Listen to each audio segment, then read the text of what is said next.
चढ़ल जवानी मुँह में आ जाए पानी।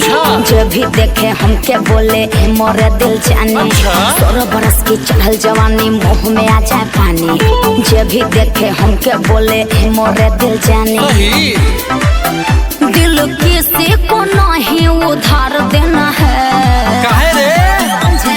हमको भी लेना है, नगद लेना है।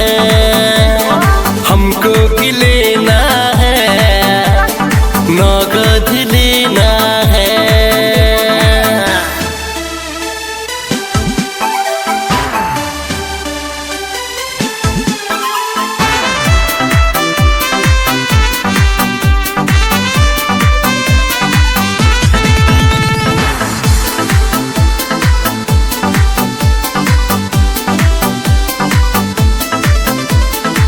पीछे पड़े हैं मेरे यूपी बिहार रे। तेरे चक्कर में काहे पड़ेंगे बेकार रे। दिल दे के देखो रानी, दिल में बसाइब।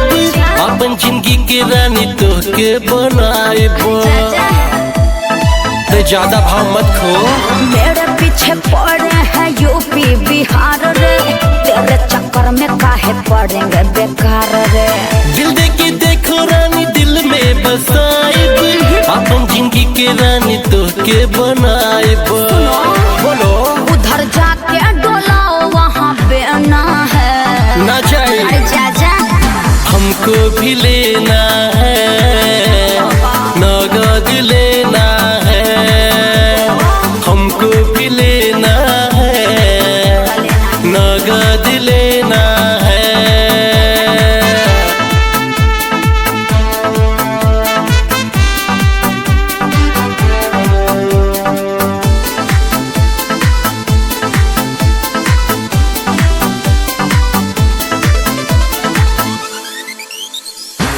दिल उसको दूंगी जो दिल के हकदार होगा।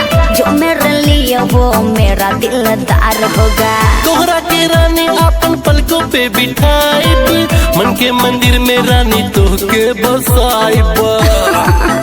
चल अच्छा दिल उसको दूंगी जो दिल के हकदार होगा। जो मेरे लिए वो मेरा दिलदार होगा। तोहरा के रानी अपन पलकों पे बिठाइब। मन के मंदिर में रानी तो के बसाइब। समझी?